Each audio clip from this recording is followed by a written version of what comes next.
Good evening and welcome to the 2013 Care and Cure Dinner.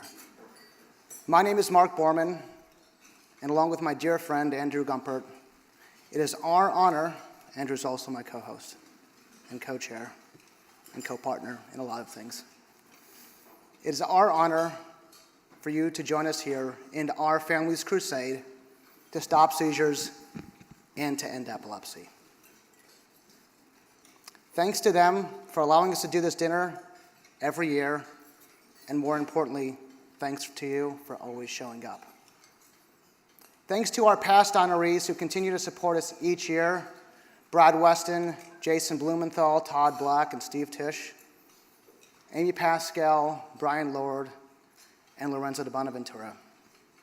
We couldn't do it without you, so thank you. To tonight's honoree, Michael DeLuca, thank you for everything that you have done, for taking the time and the interest to learn more about epilepsy and visiting Children's Hospital of Los Angeles and meeting our doctors and their very, very special patients. Simply by saying yes, you have cast a wave that will go out to the future where children and their families will have an easier path onto what is certainly not an easy time in their lives. As Andrew and I can tell you firsthand, when you discover your child is having seizures, nothing you do can truly prepare you for the road that lies ahead. But once you're on that road, it's the doctors that you lean on. And this event started with a single mission: to give children access to the highest quality of care regardless of their socioeconomic or geographic boundaries. Specifically, if your child is having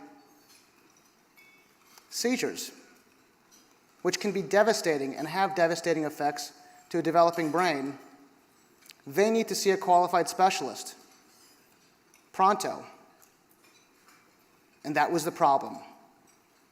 The wait to see a doctor for non-emergency room seizures was on average 6 months.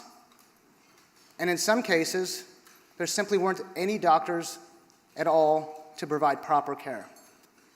Now, it's not only a local problem, it's a national problem. I'd say it's a national epidemic. And unfortunately, there's a lot of reasons why this happens, as I'm sure you can guess, and we'll go into a little bit later this evening. Economics has a lot to do with it. But we're here in Los Angeles, and that wait was unacceptable to us. So with your assistance, we did something about it. Including tonight with our partnerships at UCLA, CHLA, and USC, we have funded 16 Care and Cure Fellows.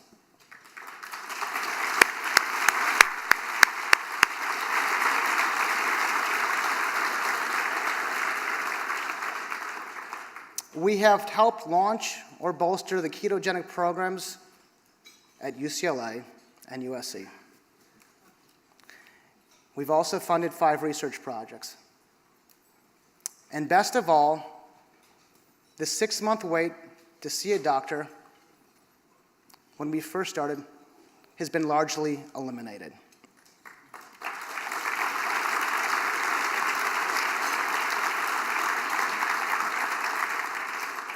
With our current output of doctors, the Los Angeles area has quickly achieved one of the higher concentrations of pediatric neurology and epilepsy specialists in the country. And this is an important distinction because it's these doctors that are our necessary base for a cure, which we're going to discuss a little bit further on this evening. After thousands of years of known epilepsy, I believe that we are on the precipice of a cure, at least in our lifetimes, where bullying and discrimination and embarrassment and the devastating physical and cognitive effects that seizures have will merely be obstacles to a true story that ends with, and they all lived happily ever after. Until that time, we have more questions than answers. Where will the cure come from? Will it be stem cells, genetics, something that we have not even contemplated yet? And I guess that's what makes this an exciting time to be active in the search for a cure. Inroads are being made. After dinner, we have a very spectacular keynote speech from renowned MD and PhD from the University of California, Davis, Dr. Michael Rogowski, who will deliver a keynote speech that will give you a glimpse into the future. Now, I'm here with my source of inspiration, my family.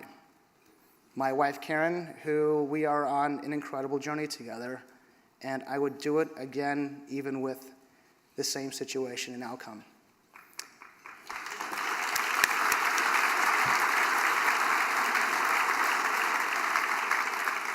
To our 13-year-old daughter, Maddie Borman, who just is becoming a lady, who just had her bat mitzvah and is donating a portion, which is a good portion, I might add, of her bat mitzvah bounty to the Caring Cure dinner tonight.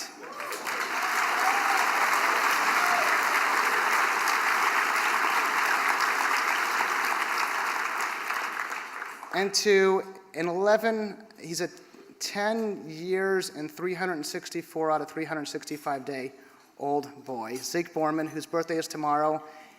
Zeke, we love you. Happy birthday tomorrow. And lastly, to an amazing 9-year-old little boy, Ari Borman, who has really changed the dynamic of our family and a lot of friends in our family and really changed our life. So thank you, Ari, and thank you for being here.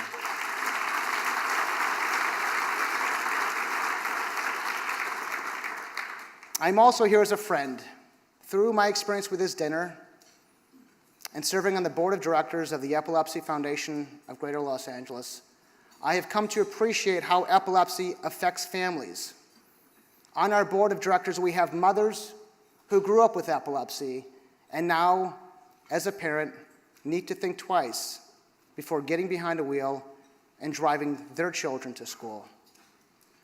At some of our organized events, I have met parents whose daily struggle to make ends meet while also caring for their family and children who have epilepsy is nothing short of heroic.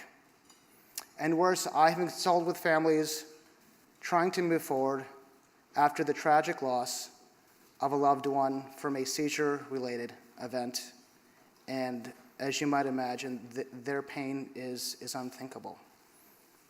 But that's what the Epilepsy Foundation of Greater Los Angeles does. It provides the foundation to advocate, to serve, to educate, to connect families to other families, to doctors, and make the resources they need available through the tangled web of life of living with epilepsy. And managing all of those moving parts is our incredible executive director, whose commitment to ending epilepsy is her life work. Please help me in welcoming Susan Page Escoida.